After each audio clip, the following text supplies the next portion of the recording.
Hey, it's Andrew Downs. I'm proud to support Three Beards Media, and I would love to work with you. If you need merchandise for your company, organization, band, softball team, whatever, I can help. From name brand apparel to promotional items, large orders or small, online stores, and more, I can help your brand stand out. AKC Marketing is local, based in Johnston, and we are an employee-owned business, so our costs are low and our turnaround times are fast. But most importantly, we give you personal service to make sure you get exactly what you're looking for. Email me at andrew@akcmarketing.com or find me on social media and let's make some cool stuff together. Now sit back and enjoy this Three Beards Media podcast.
Hey, how about that right in?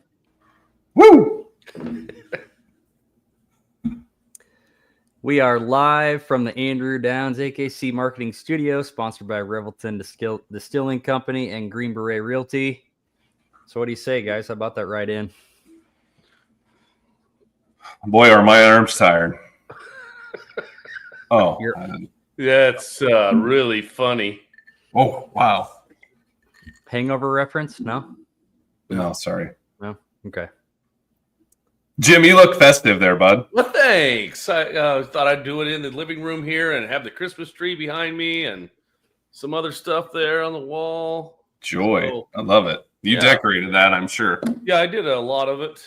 You ever seen 12 Christmases? It's about Jim. I've had 12 Christmases. That's about you. Well, I knew I was going to say it before you did, so. Jim, how many Christmases do you actually have? Three. Bullshit. Four.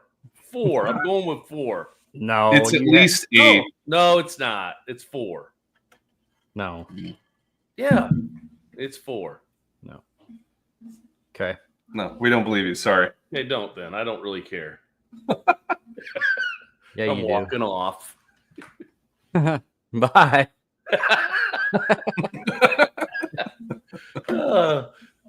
Dang, I love you guys. Good stuff. So let's recap our last episode. It's been a little while since we've been on, but last episode we talked about weren't we supposed to be on last week, Sam? Yeah, I couldn't make it. I had a prior engagement. And this is our fault though, really, because we didn't check with Missy first to see what his schedule is like. Yeah. Sam really doesn't know his schedule until the day of, or somebody tells him what he's doing. Yeah, that's fair. I mean, it's our fault. It is. We should know more by now. We'll talk to Missy about it and so make sure everything's good. At the end here, I have our next podcast on the 8th of January because we fall on holidays now, the next couple. So yeah, we'll want Missy to make sure that you're clear then. But I hope she's watching so she can know.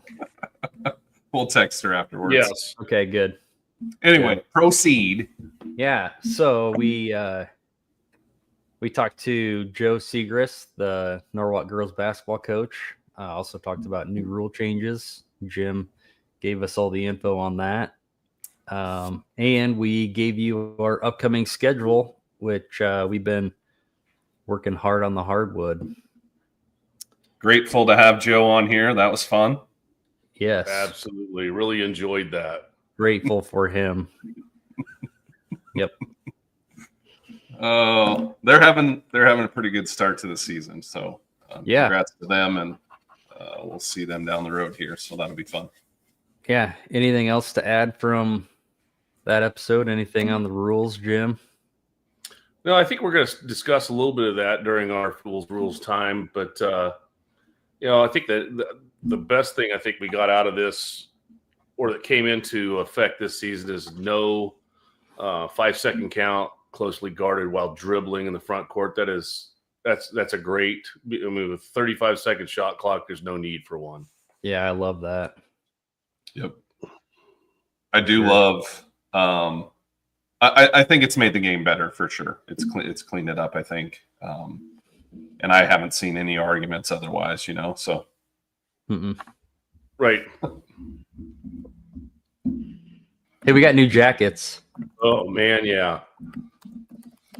Sam complained a little bit about them, though. Really a little upset about it. Well, here, let's give a little look here. So shout out to Jim for putting these together for us, these nice Puma jackets here. Jim, do you want to shout out, who kind of put them together for us? I got them from BSN and Pella, and now I can't remember the name for where we got them at, or actually where they did the stitching, but I can get that real quick. But quick Phil Hemming is my BSN rep that I talked to, and he does a really good job. When I need something, he is always right on top of it. So it's been really nice. It is Windmill Print and Stitch. Fella. Nice. Did them. Nice. Very nice. I do have a problem with mine. Wait. Look at this. Oh yeah. So our first run with those was Tuesday night. Well, last night, yeah. And Jim brings those in for us, kind of a surprise. So Merry Christmas to us. I'm not sure that was the right crowd for having the podcast on the back there, but we'll go with it. Yeah. It was fine. So Sam, what was wrong with yours? Well, actually, I've got two issues. Okay, so the first one is, they're great looking jackets. I'm pretty sure, I didn't look at the tag, but I'm pretty sure it's 1,000% wool in the sleeves. They are hot. But now they are hot. But the gym was definitely warm last night too, right? Yeah, but Okay. that's not my biggest problem, because I like warming up, getting a little bit of a sweat before we go. Yeah. But my bigger issue is, if you don't know, I'm right-handed, and it's very natural for me to zip a jacket or a coat with my right hand. So I go to zip the jacket, and it's a left-handed zipper. Nobody else's is left-handed. Why is mine left-handed? Which Sam found out that we kind of talked to him about, that most women's jackets or buttons or anything are left-handed. But the jacket is exactly the same as mine, but his is on the left side. So we think there was a little bit of a mistake there, but it's kind of fun to watch him actually go grab the right side, and then he has to go to the left to zip it. So yeah, it's a kick out of that. I swear to God, you did that on purpose. I did not. Is it even an option when you buy a jacket? Like, can you get a right or left-handed zipper? That's an honest question. Well, I don't know that. Usually, like I say, women's jackets and that do zip from the left side and left hand. Why? I don't know, because they're different. I'll be honest. The only reason I know that's really a thing is from The Office, when Michael had the women's suit jacket. If you guys remember that, I don't know if you guys are Office fans or not, but so I'm not. Here's my next question. If anybody's a seamstress or anything, can you switch a left-handed zipper to a right-handed zipper? Because that really bothers me. Feel free to comment. I don't really think you can. I mean, just knowing the jacket, I don't think you can, but I can't, but somebody can. I mean, we do have that extra one if you want to have it printed on there also, but we don't. I wonder with anchor on them. I wonder if Casey's jacket is also a women's jacket. Well, I don't know. It should be. Wait, we decided mine's not a women's jacket, okay? We Mine's did. not We a looked women's through jacket. everything. We couldn't find it, but at least I passed right over that. Next thing, we haven't had one kernel of popcorn all season yet. No. I've seen a lot of it. Yeah. I will say last night we were at North last night. The scorekeeper for us, she gave a popcorn rating to us as she was eating during I think that was halftime, or was it between games? I'm not sure. Yeah, halftime. It was between games. It was between games. Yeah. And she gave North's popcorn a 7.0. So that's really all we have to do. But she even said popcorn. Though it's normally a 10, but she said it was too salty last night. And that's kind of why like she gave Jim, it a a little 7. salty.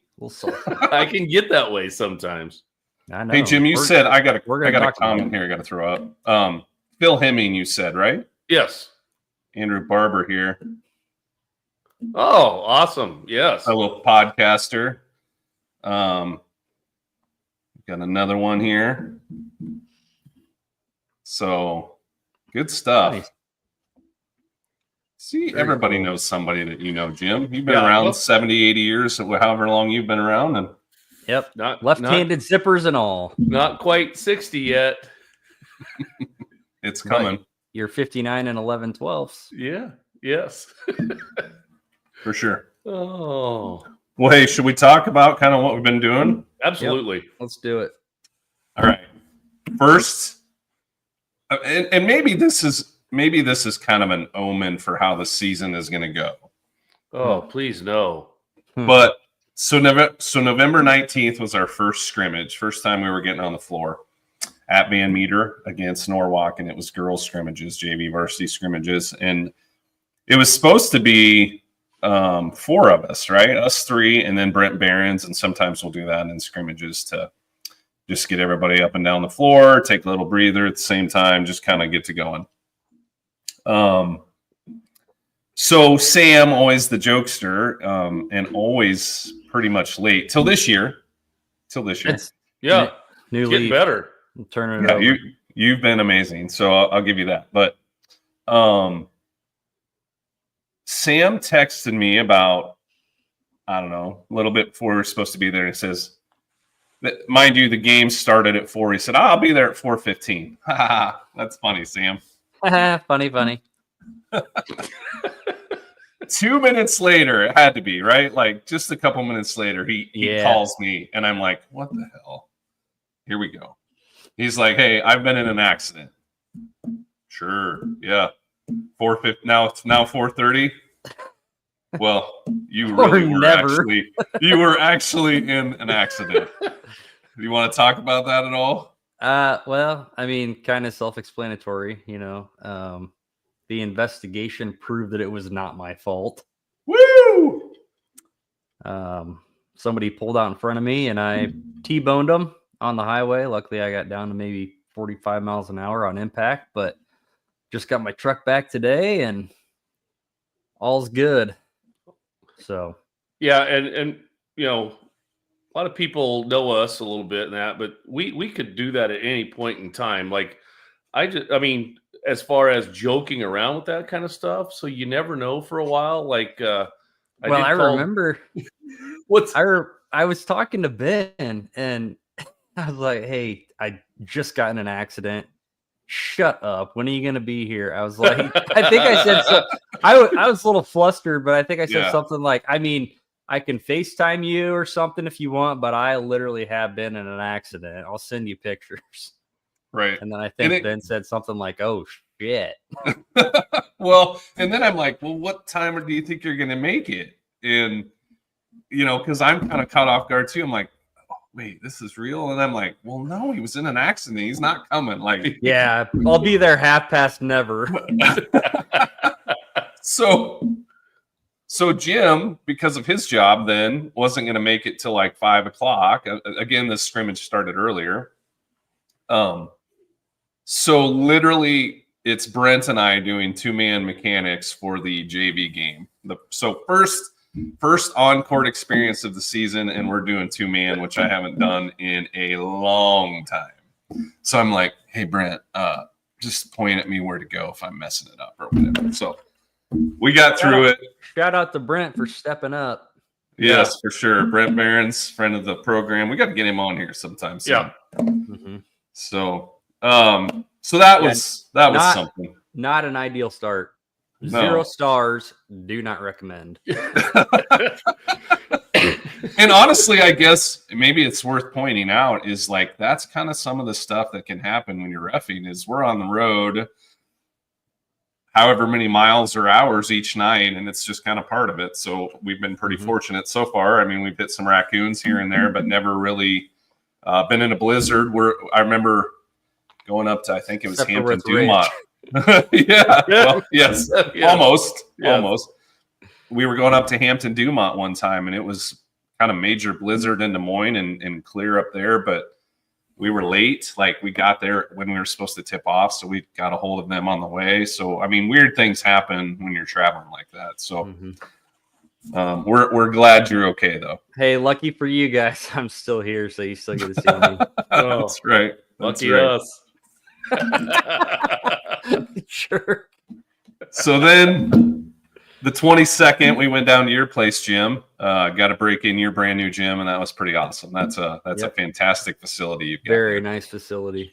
Yeah, that was one thing that I really wanted to do was once that was done and the first basketball, I know it was a scrimmage because I'm not going to do obviously a varsity game at Melcher Dallas, but we ran the scrimmage. It's the Achieve scrimmage. She run it just like a regular game, so it was nice to do that. And what's nice to hear is we got some really good. The kids really enjoyed us doing the game. I still hear comments from them about the game and that. So it was definitely a fun experience. And the gym is way more than that I expected before we started building it. Yeah, It was fun. It was a fun night. Shoot, you know what? I have a picture of us with Addie that we got that night that I didn't put up tonight. So I'll try to maybe get that in here when we're on our commercial break or something. I'll make a note to get that up because it was fun to watch her in action, and I think she enjoyed having us there too. So it was fun. Yeah. So I think the highlight for me that night, besides the picture with Addie, was Jim yelling at his own coaches. I didn't yell. That was good. Did I? You dad voiced it for sure. Well, you know, I tell them all the time that, you know, we have this shortage of officials, and you're going to get what you get, and that's how it goes. And if you're going to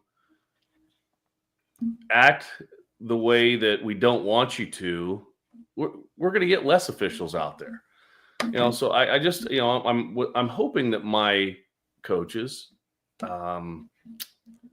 show better example of that all the time. I guess I expect more just because of what I do and that. So and I know it's tough because Ben will tell you when I was a coach of basketball, I was sometimes not very pleasant on the sideline.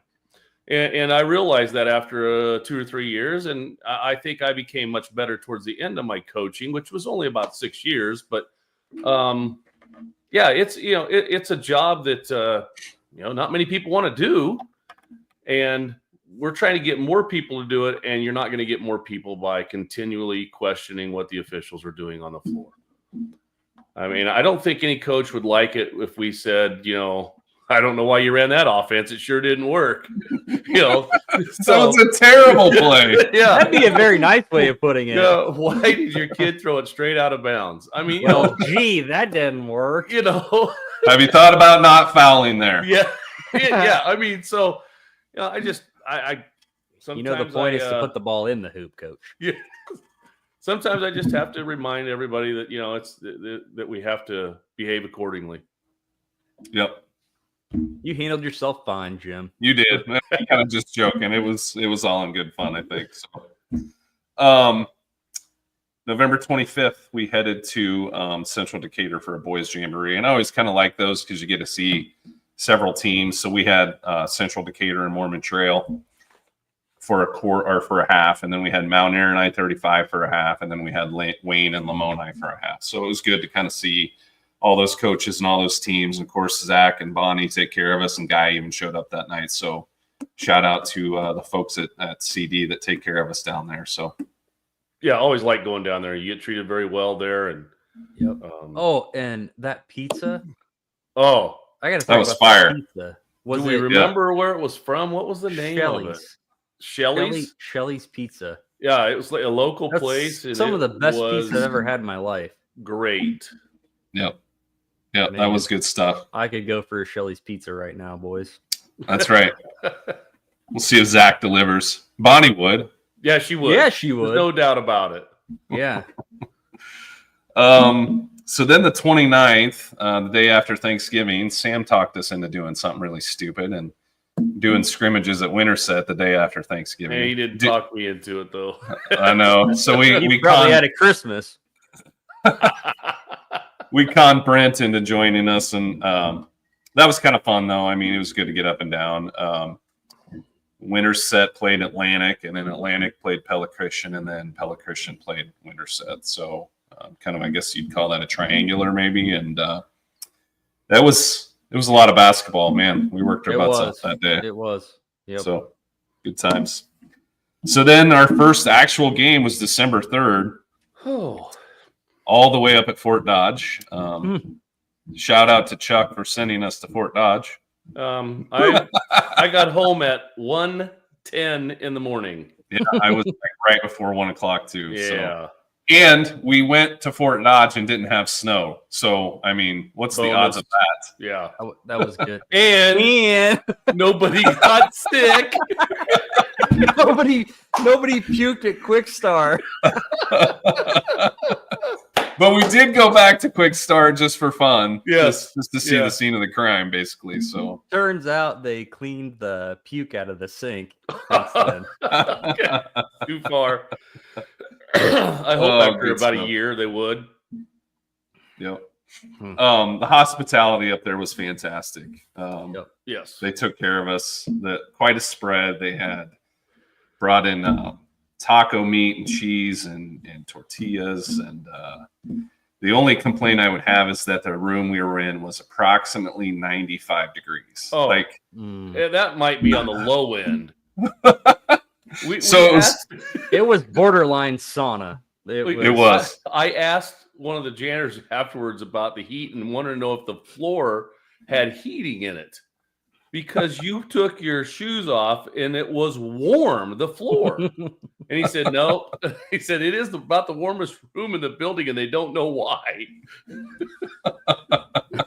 All the ducts are going there. Yeah. Yes.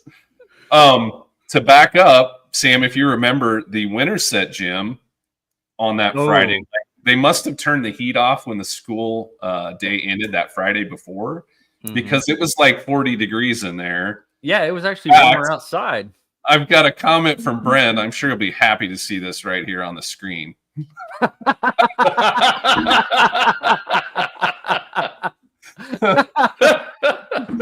That's fair. And we got more. Andrew, all the taco meat was from Taco Tico in Fort Dodge. Well, it was fantastic. And Ben, remember I taught you something new. Where? At Fort Dodge. Yeah. So they had the bags for the walking taco as well. So Sam put everything in his walking taco and then he mixed it up and dumped it in the tortilla. So it was like, I don't even know what you call that. A walking burrito, maybe? Yeah. Walking all of that. Taco-rito. Taco-rito. That's good stuff, man. That was fantastic. Yeah. I guess to talk about the basketball, both games were challenging. Yes. Mm-hmm. I think that first, couple games out for both boys and girls this year has been less than fundamental, is what I'll say. Agreed. Muddy, scattered. I don't know. We'll kind of talk about that when we get Casey on here. He's going to borderline rugby. Yes. Yeah. So we were talking. We guessed around 6 or 7 technical fouls all of last season. Like, we just don't really give that many because I feel like we can kind of ref our way out of a lot of those situations unless it's pretty cut and dried where you F-bomb me or whatever, right? We had 4 the first week.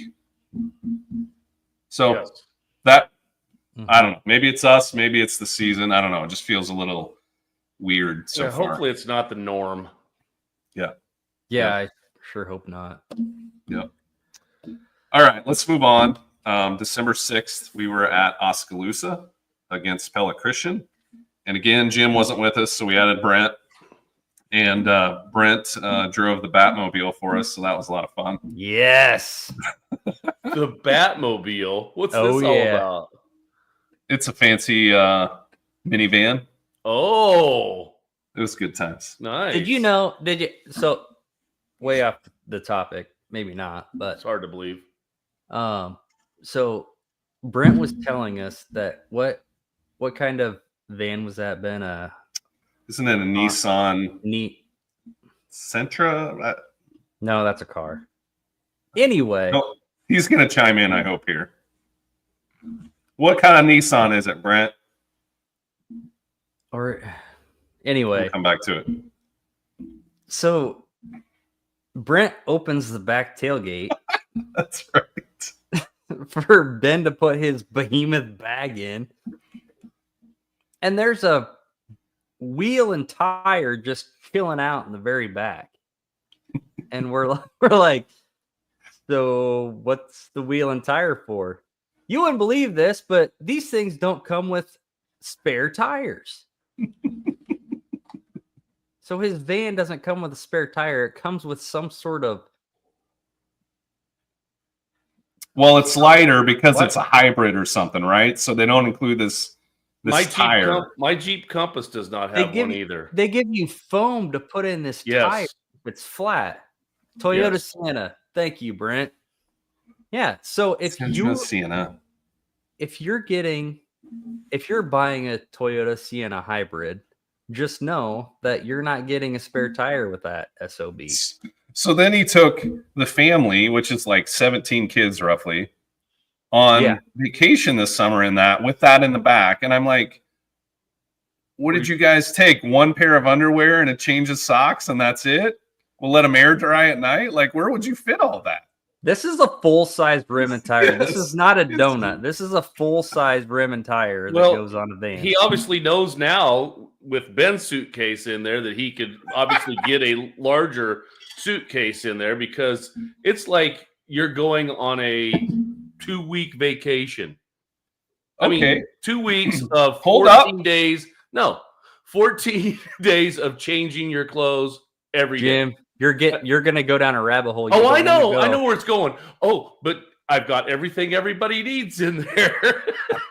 All right, Jim. And last night at North, you were wearing some, I don't know, it was like a underwear brace, right? It was a jock strap from the 70s. It was not. It was for my groin, actually for my hamstring. Yeah. Yeah. We call those jock straps. For your hamstring? Look it up, Jim. Okay. I appreciate the commenters tonight. This is gold. Oh. Anyway, so Jim was having trouble with his strap thing.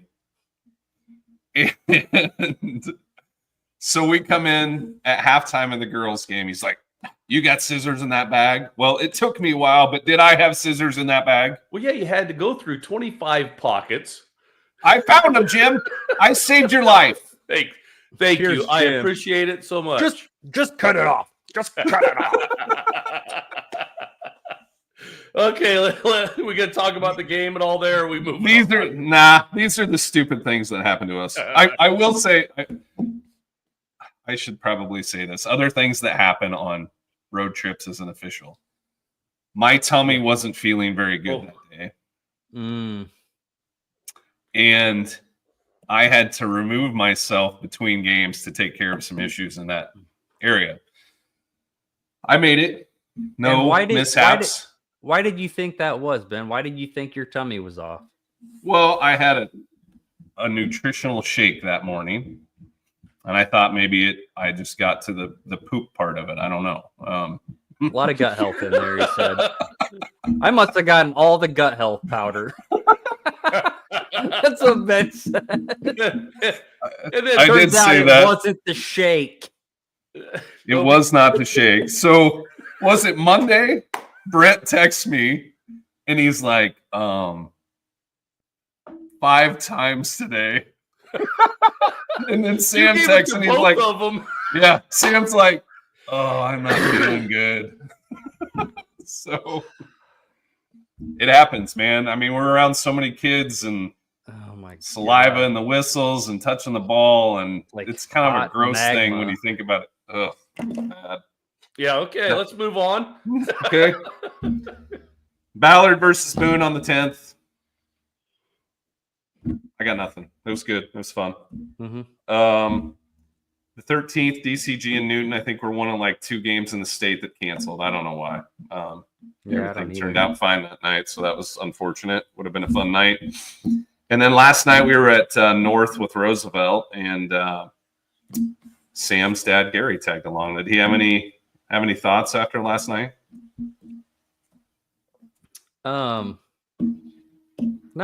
really. He'd never been to North before to a basketball game, so he's retired, and my mom kicks him out of the house anyway. So he's like, "Yeah, mind if I tag along and go to North?" But no, I think he was a little surprised about the basketball, as far as he's kind of old school, running motion offense and having a purpose to an offense, and it was chaotic, I guess, to put it politely. Yeah, that's fair. Yeah, that's fair.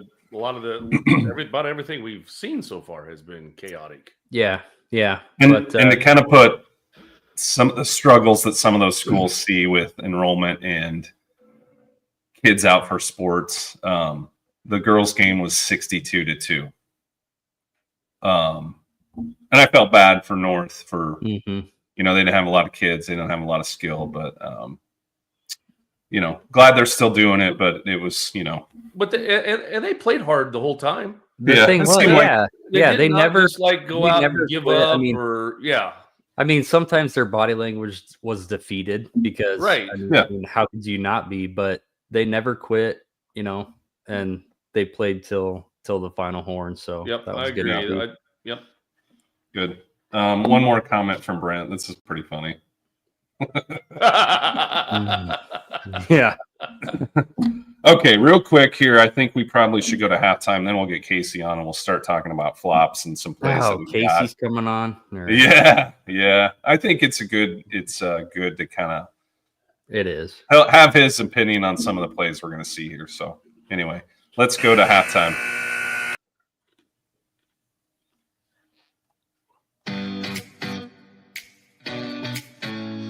Making great tasting bourbon requires the perfect combination of ingredients, conditions, and time.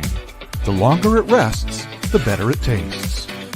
Revelton Distillery's new single barrel bourbon is made from 80% corn, sourced 100% from Iowa farmers. And unlike mass-produced bourbons, each barrel of Revelton's single barrel bourbon is unique, proofed on when it tastes best. As they like to say, it'll be ready when it's ready. And to ensure the highest standards of quality and flavor, owners Rob and Christy Taylor oversee the production and bottling. Every single barrel. Iowa born, Iowa aged, Iowa bottled. Try the new single barrel bourbon from Iowa's own Revelton Distillery. ReveltonDistillery.com.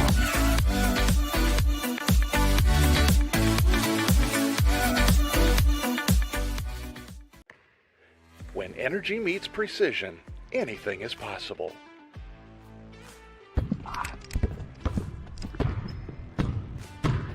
I'm Carter Hawley, the Chief Energy Officer of the Iowa State Cyclones. I'm full of energy on and off the court. but nothing gives me more energy than helping families find their dream home. And that's where Green Beret Realty comes in. They're more than just realtors. They're a team dedicated to getting things right for you and your family, just like we get it right on the court. No basket. That was on the floor before the shot. Out of bounds. Come on! Can you believe that? You can't take that away from me. That call was absolutely terrible. Are you guys cautiously trying to be this bad? I mean, does your mom not love you? Have you seen how old my partner is? My back hurts already from carrying him all night. And I've heard enough out of you. So you're gone. Fine. Jim, are you blind? Basket's good. We've got a three-pointer. Sometimes it takes a team to get the call right. And when you're buying a home, you want a team that makes all the right calls. That is Green Beret Realty. And here's the best part. When you buy or sell a home through Dan at Green Beret Realty and mention this ad, he'll make a donation to the We Will Collective, helping student athletes like me thrive on and off the court.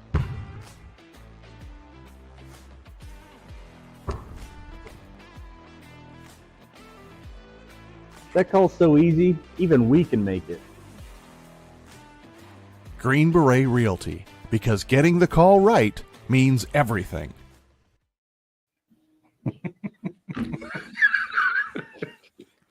Oh, you standing back there in those sunglasses is so good. I thought the same thing.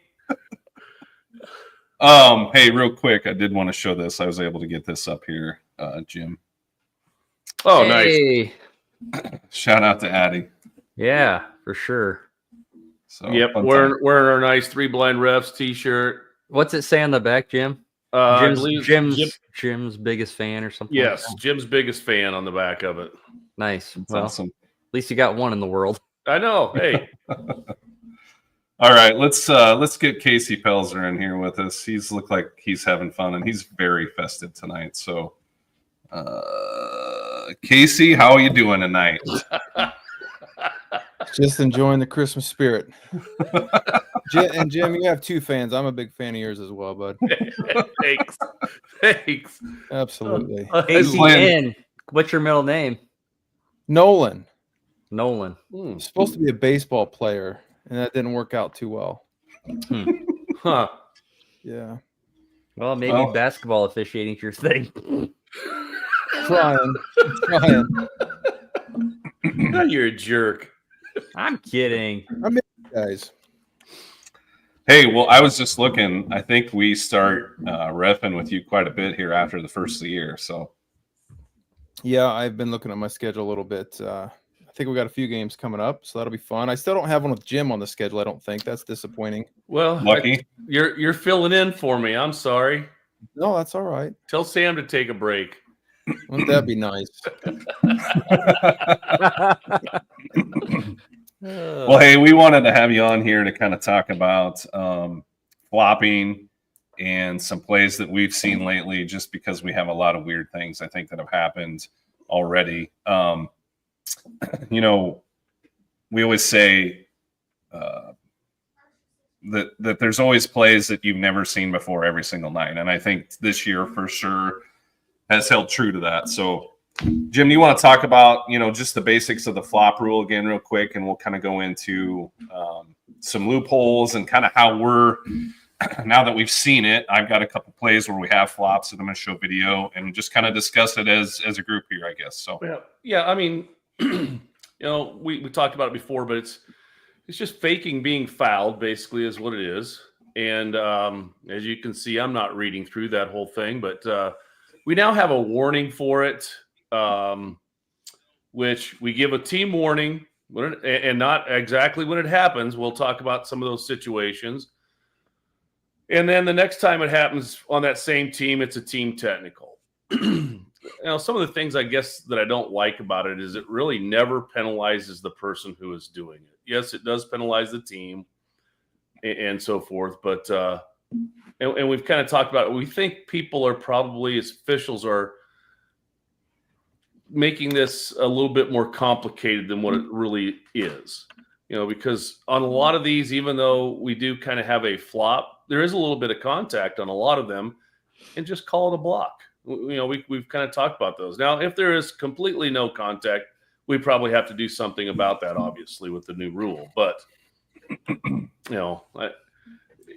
again, if the defense fakes it, we're going to continue to let the play go until we have this here. Defensive player faking being fouled.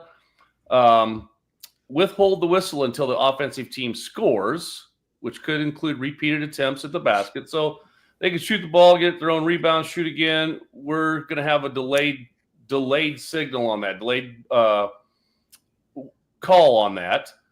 And until the offending team gains control or the ball becomes dead. So if it goes through the basket on a made basket, then it becomes dead, and we are going to stop play and give the warning.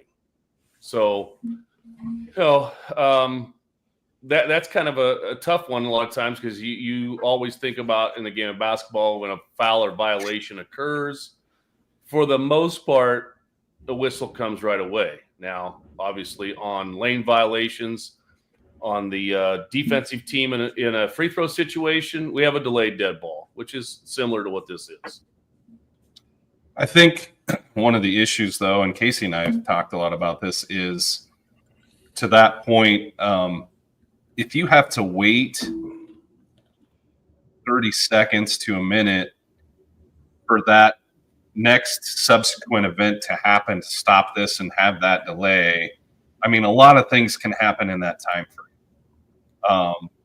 So I don't love the way that's written. I don't know that stopping it right away is the right answer either. But I think like what we've talked about is think about when we have an injured player down. As soon as there's kind of a stoppage in play, maybe they're just throwing the ball around the perimeter or something like that. Generally, that's when we're stopping that and allowing somebody to come on. And that's kind of where I feel like we need to be better than, waiting for, like I said, 30 minutes or 30 seconds to a minute or something like that. Thoughts on that, guys? Yeah, I agree.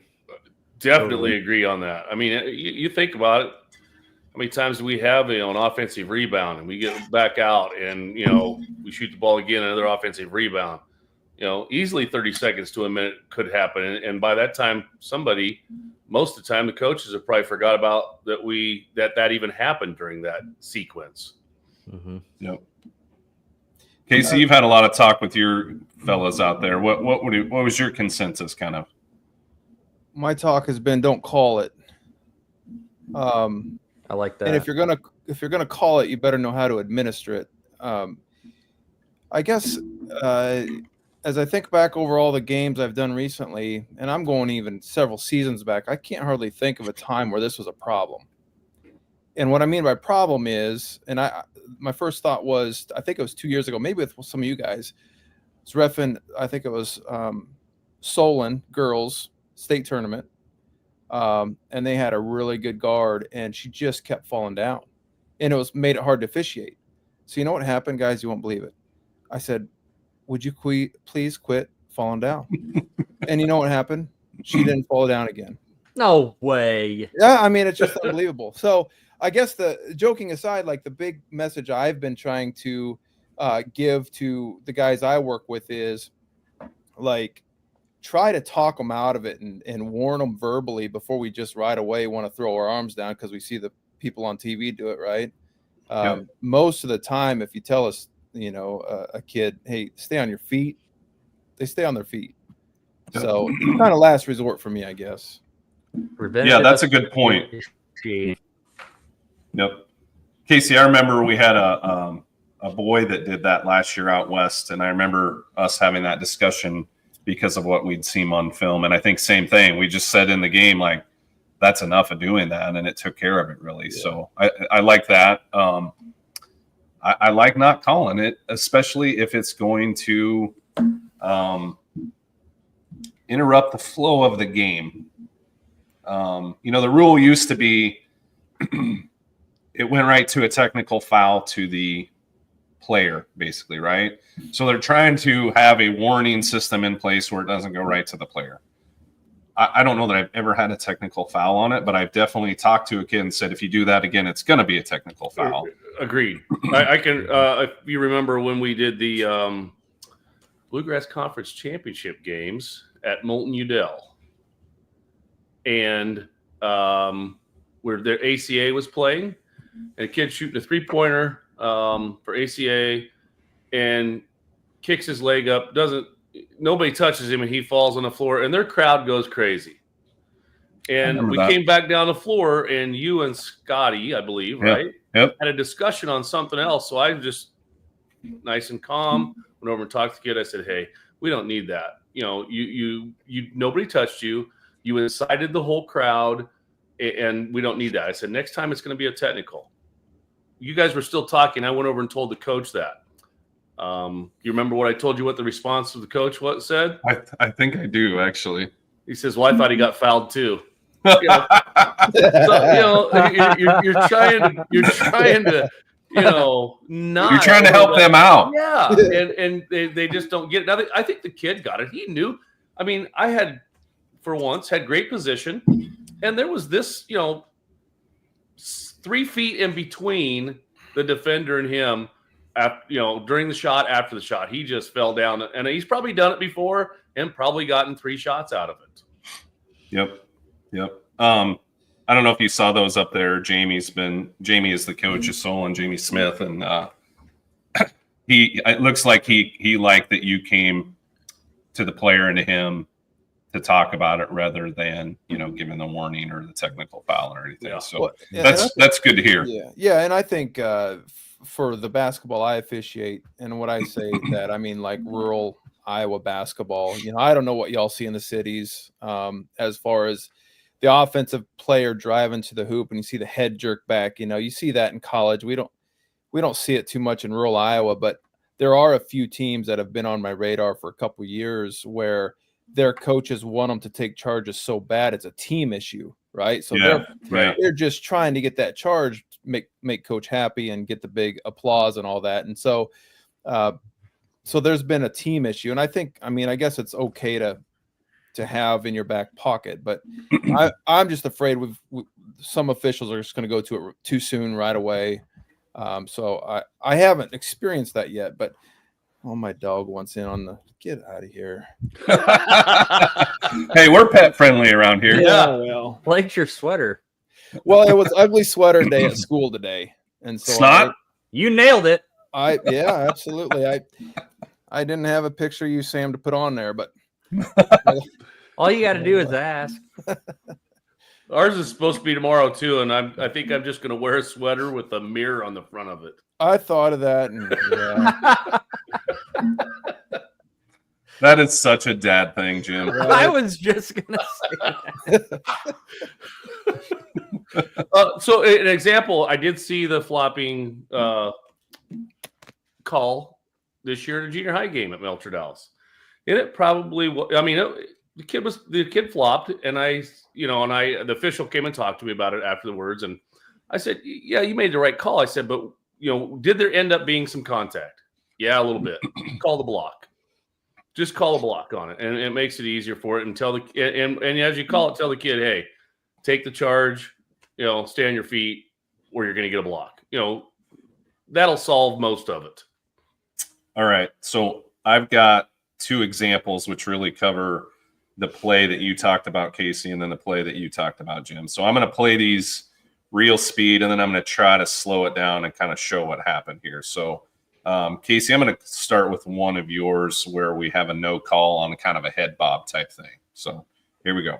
Here in this first half, several travels, a couple no-look passes that went crazy. You see that? No, let's try to.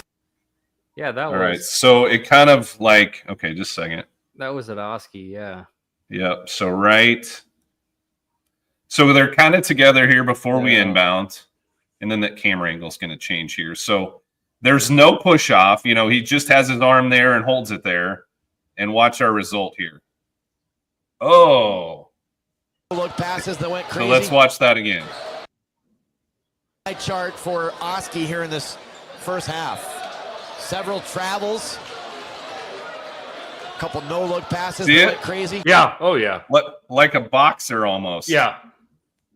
And I guess that's fourth quarter stuff. And we'd had a game with a lot of fouls, no flow at all, and it just didn't feel right to address it, I guess, at that point in the game. Did you agree, Sam?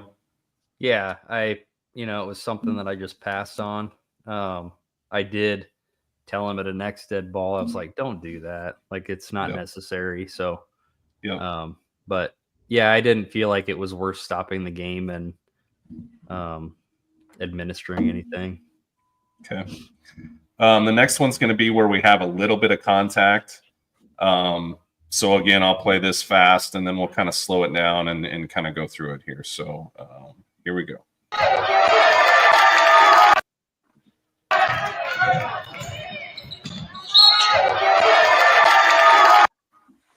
All right, so let's back that up.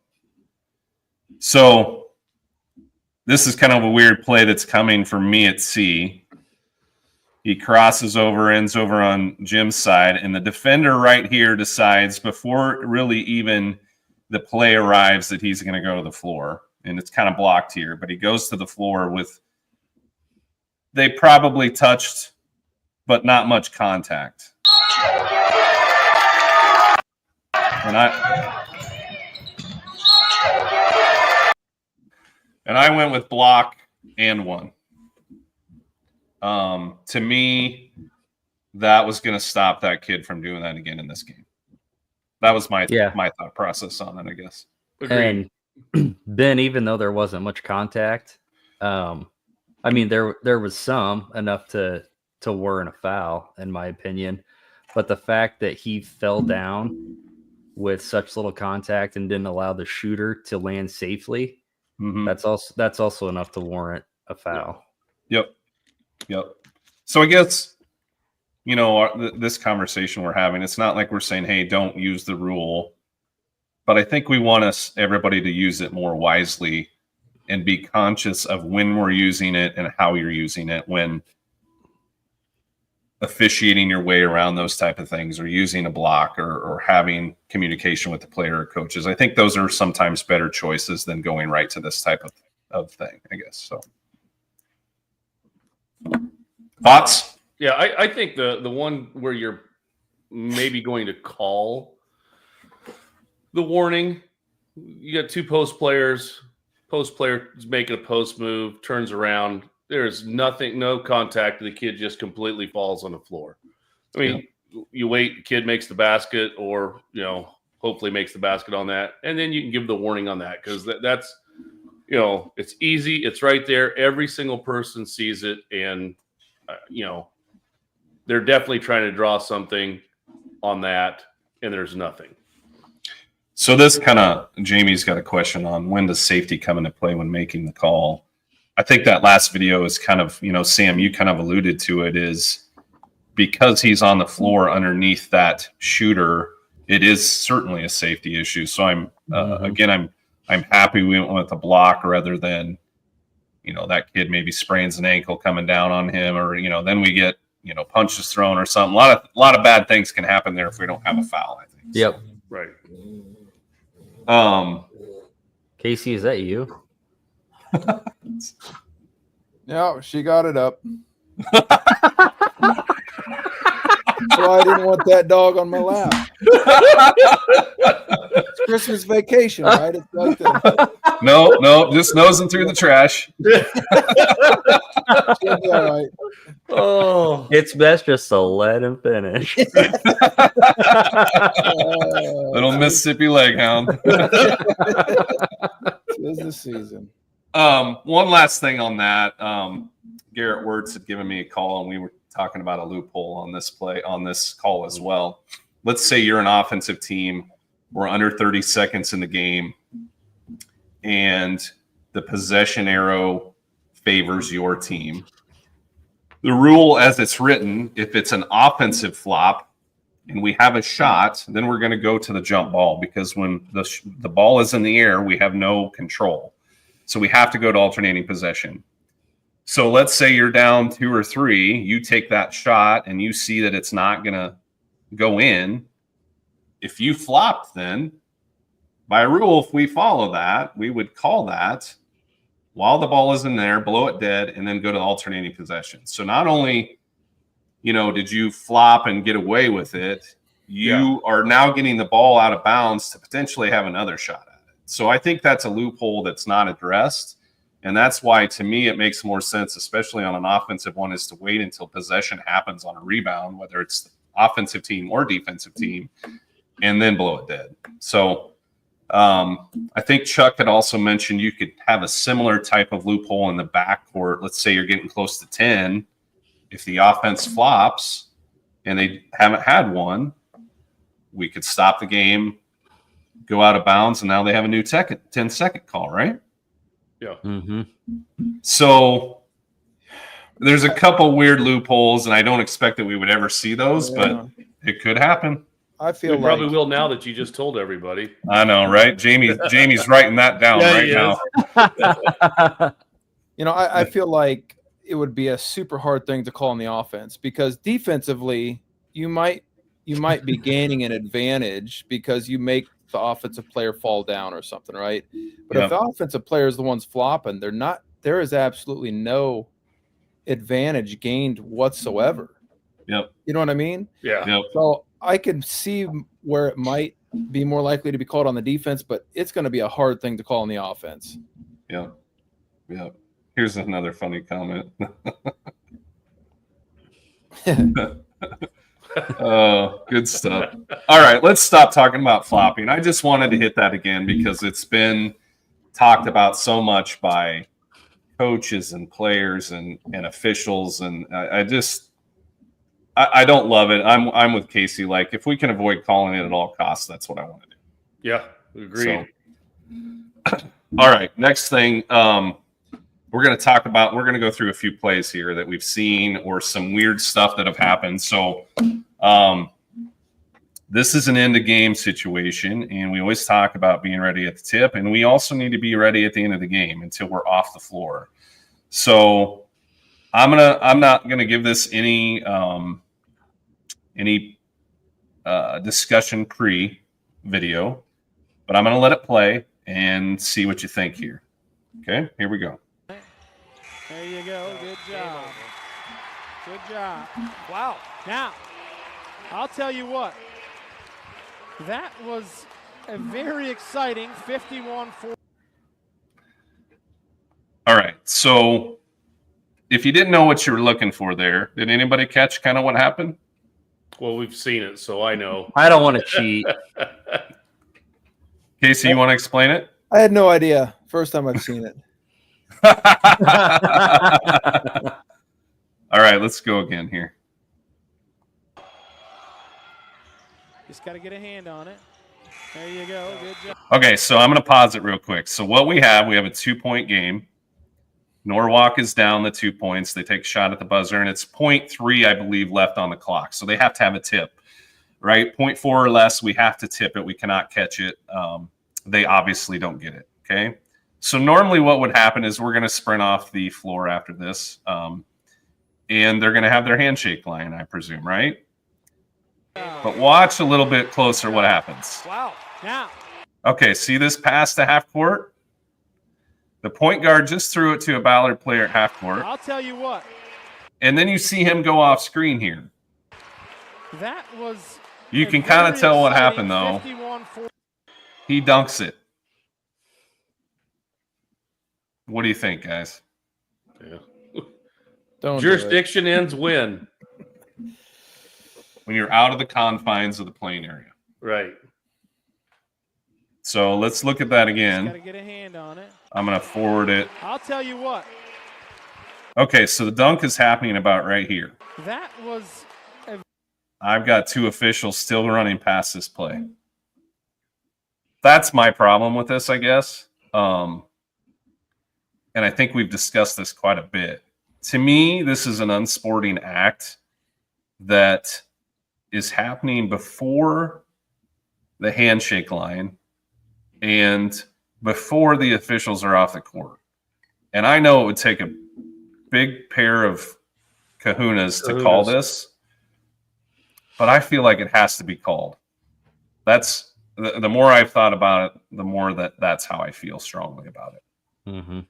Thoughts? I think you would be in the minority from just the number of officials that I've talked with. First off, a lot of confusion from just throwing the situation out there, how to administer it. Like, what are your options? So you better get it right, especially in a situation like this, right? Agree, you can call it, but I will say I know one of these coaches very well. And of all the talk about the game, that was never brought up. Like, had no idea, didn't think twice about it. But again, yeah, it happened. Would it change your perception at all, or officials that you've talked to, if they saw the play before where there was some taunting by one team over the losing team that kind of led to this, I would say?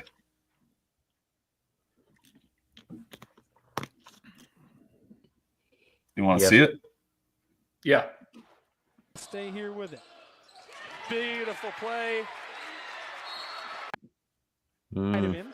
Now the back screen. Now we're going to stay here with it. So Norwalk's attempting to inbound this.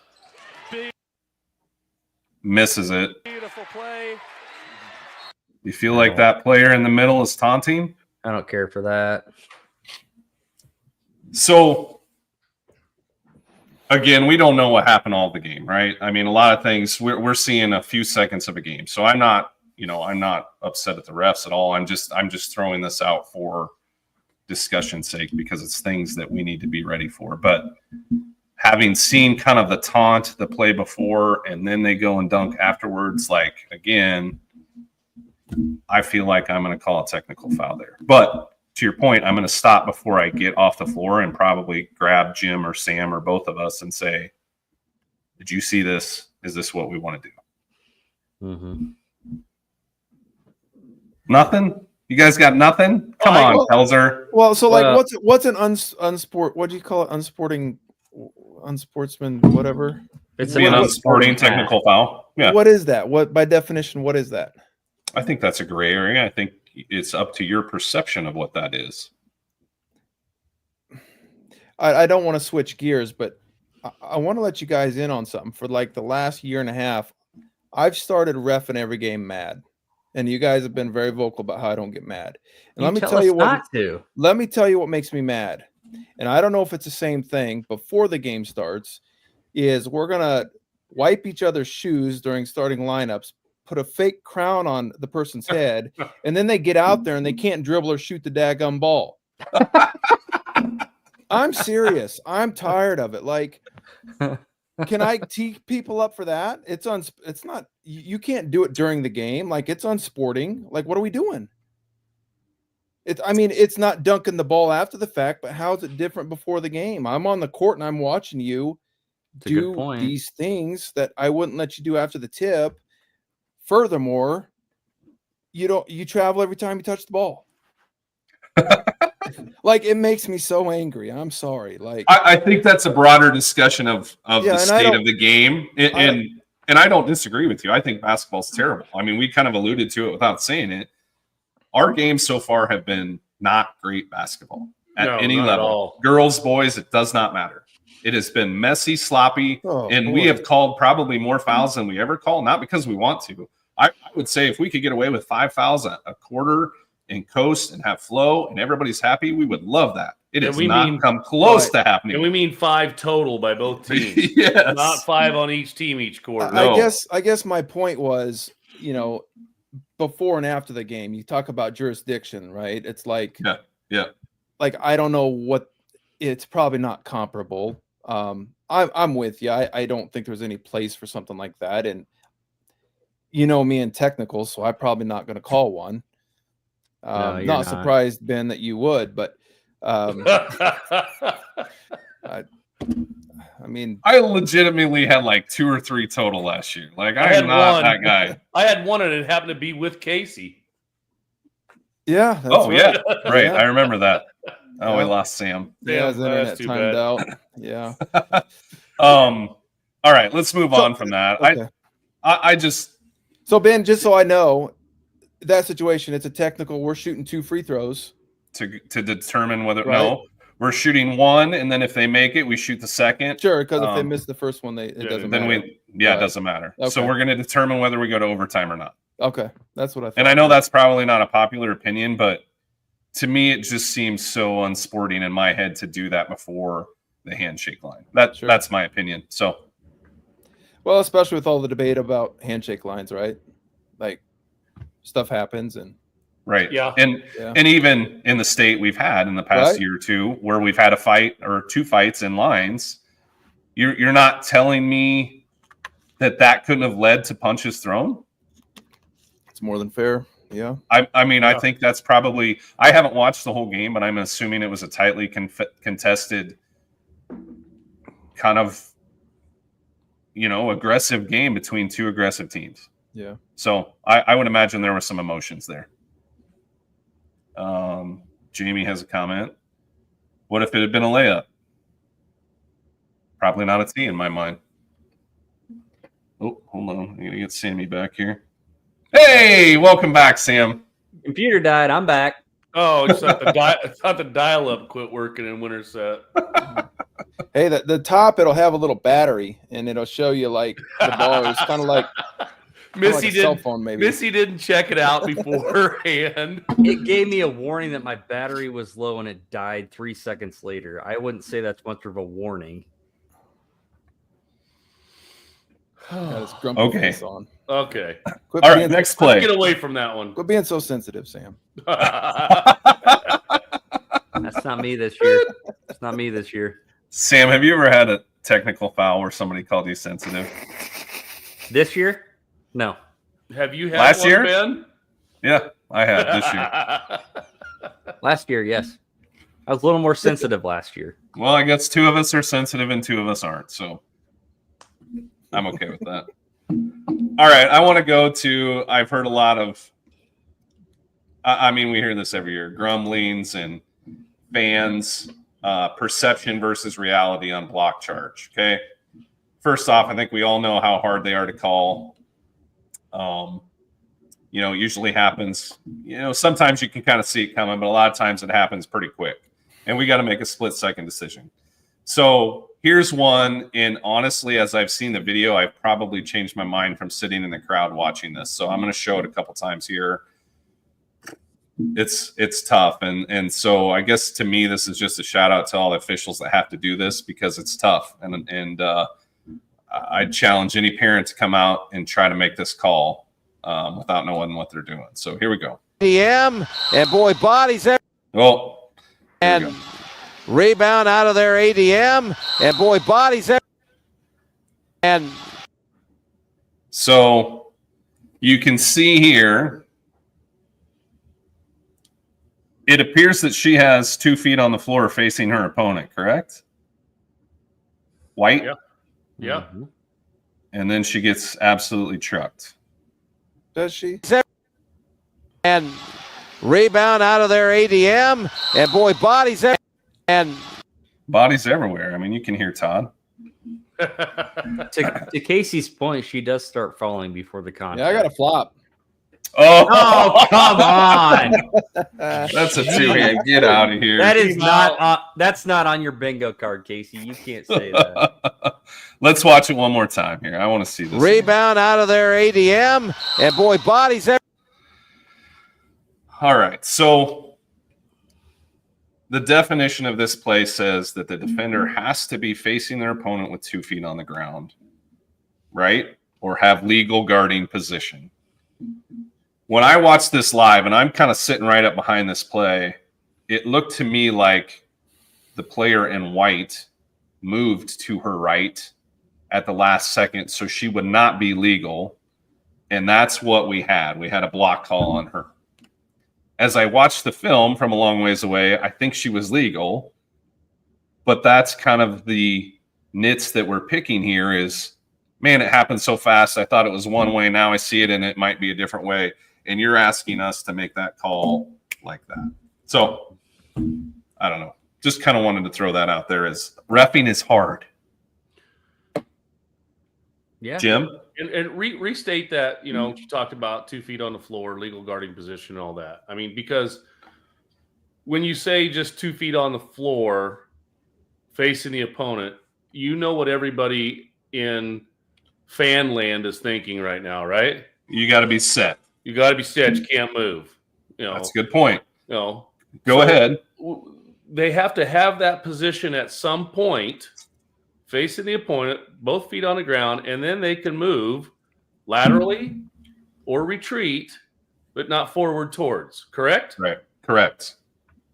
So there can be, this perception that's should be a fool's rule that, how many times do you hear from the crowd? Well, they weren't set. They were moving. They weren't set. Yep, you're right. They weren't set, but they were in legal guarding position, and that's why we have a charge on instead. But where was the contact made? I always feel like, and I'm not great at block charges, but a big thing to me is, where was the contact made? I'm pretty sure it's been 2 or 3 years ago. I seem to have a ton of block charges, or coaches would text me these plays, and so it's been a while, but I'm pretty sure in the rule book it says that the contact, if it's taken in the torso of the defender, it is the offensive player's responsibility, or their, So to me, if it's right here, most of the time I'm going to go charge. That's fair. If it's hip or shoulder, you're not legal. Yeah, I think part of the rule also states within your frame, essentially, which to me is inside your shoulders, basically, right? So if we have a knee out, that's clearly got to be a block, or something like that. Catch them on the way by. Yeah, I agree. Jim, just for you, since you mentioned, they fooled me, Jerry. Awesome. Did anybody else catch Jim's comment? Fan land. I did. You didn't like that? I'm gonna get shirts made that say "Welcome to Fan Land." Well, the fans are going to be, you guys, we all hear it numerous times during the year. He or she wasn't set. I mean, not only from Fanland, but how many times have you heard that from a coach or two? Yep. Mm-hmm. Yep. You're absolutely right. I always think, again, are we legal, and who created the contact?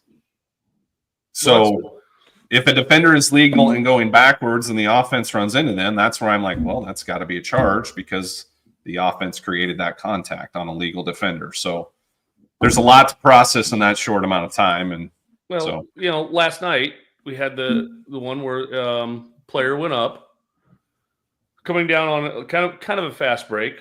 Mm-hmm. Defender jumps, and tall kid, and blocks it.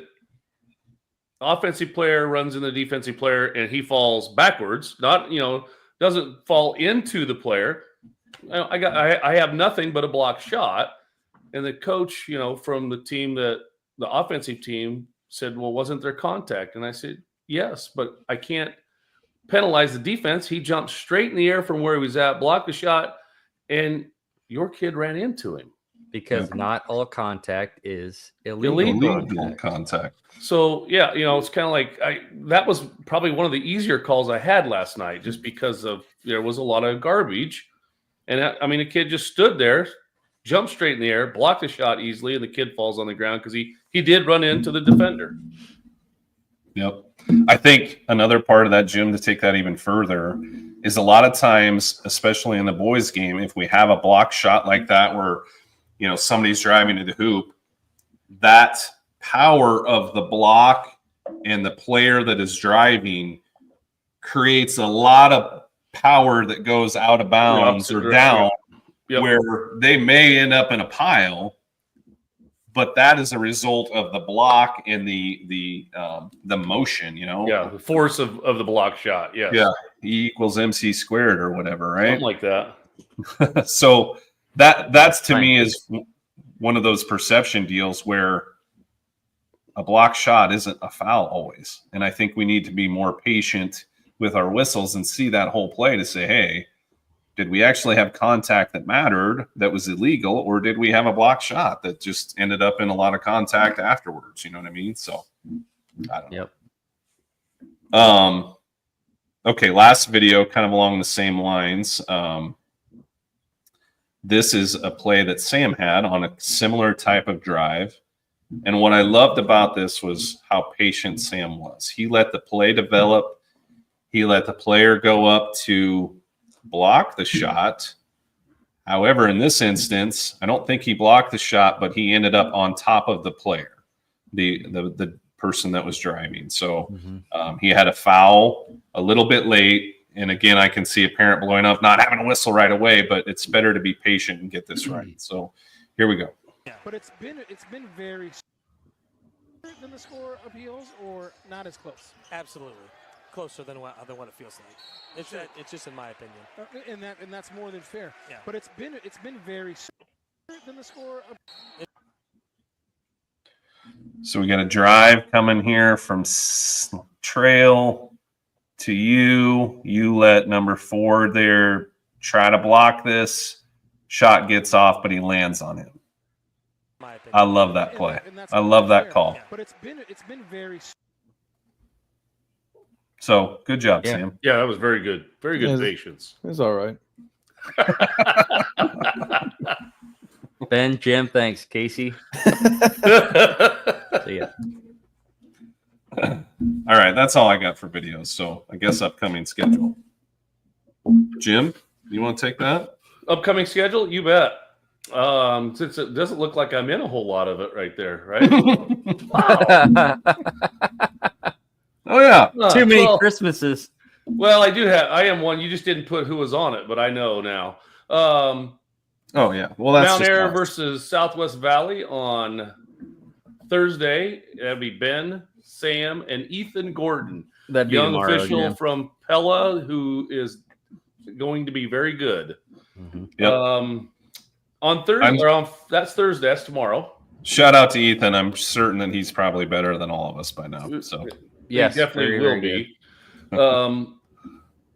Friday, this Friday, we have Indianola and Norwalk at Indianola, and that is Ben and Sam and myself on that one. That'll be a fun game to do. Casey will get lots of videos after that game, I'm sure. And the nice thing about it is, for me at least, it's a 25-minute drive, shortest one of the year. Same for me, Jim. Hey, and then hey, I'll meet you in the middle. How's that? Hey, would you shut up while I'm doing this? People are ready to go to bed. Shut up. Then we have Christmas. And then we have New Year's. And then we start in January without me on January 3rd. Carol and Bondurant Farrar. Ben, Sam, and Casey. And then we have Gilbert and ADM. Again, Ben, Sam, and Casey. And then the next podcast will be on January 8th. It seems like, Casey, you make us travel all the way to Carroll. So I'm like, all right, screw this. I'm making you travel all the way to Gilbert. I've made a few trips, but it's always worth it. So that's all right. I would think that we're coming up on some better basketball here, hopefully. And we'll see. I sure hope so anyway. But one other thing I wanted to bring up, and I kind of forgot to put on here. Did you guys see that a ref got assaulted down in Burlington this week or last weekend? Did not. I didn't see it either. Yeah, I don't know all the details yet. I don't know that it's been out there all that much, but Andrew Barber even mentioned it kind of in our comments there. But I did see something in passing that basically a parent went out and shoved a ref in a middle school contest. Oh boy! So don't do that. It's not that important. Don't be that person. Yeah. Well, you may never get to watch another game by doing that. I mean, you could be. Is that a threat, Jim? I'm just saying. I think a school I think can ban somebody for up to a year, and then I think they can reevaluate that, or the association could probably take something into that also. But yeah, I mean, how many times I've said this in the past year and a half? We have a shortage of officials, in case anybody does not know that. the game we have tomorrow night is because they couldn't get enough refs on a normal night. Yeah. And we're doing a favor for Scotty Giles down there at Mount Air, going tomorrow night on an off, Tuesday, Fridays are your normal nights, because he needed help filling that game. So, and I just happened to have a home game here at Melcher Dallas to supervise. So, but so let's treat our officials a little bit better. Fans, coaches, other officials. Yep. Let's try to promote the game and promote the officiating profession. We can all get better. Oh man. And we know we miss some calls. It happens. But again, like Absolutely. as we tried to show, like some of that stuff is split second, and it's hard to do. So anyway. I'd like to say if it was easy, everybody could do it, but Sam does do it.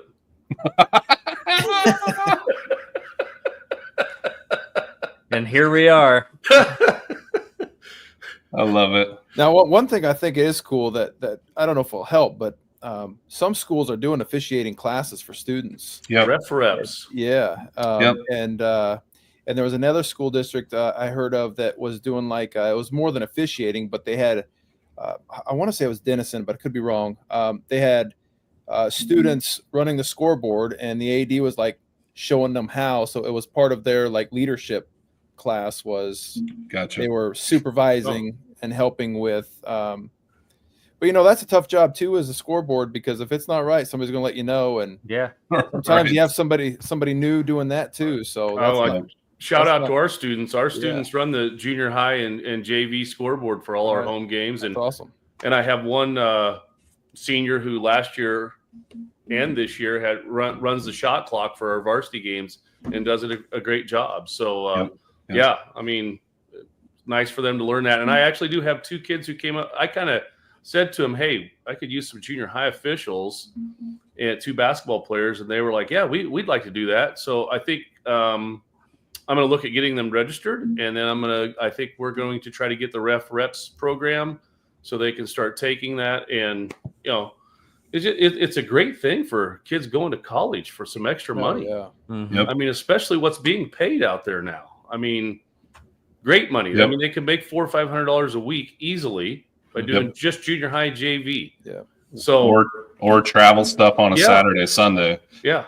That reminds me, I went and spoke to a Dowling Catholic class this past week, or last week. You remember when we had Kristen Meyer on here, the coach for Dowling girls, and she was a fantastic interview. She invited me back to talk to her class. That's a coaching and officiating class. So that was fun to go talk to them and answer their questions and kind of give them a little bit of insight into our world. So yeah, I've heard of a lot of different classes that are kind of popping up around this. And I think it's great for our future, hopefully. So. You bet. That it? Yeah, I think so. All right, boys. Good work tonight, fellas. Good to see you. You, Casey, as well. Well, appreciate it. Have a wonderful Christmas, guys. You too. Same to you. Everybody. Thank you. Thanks for joining us tonight. We'll see you next time. See ya. Later.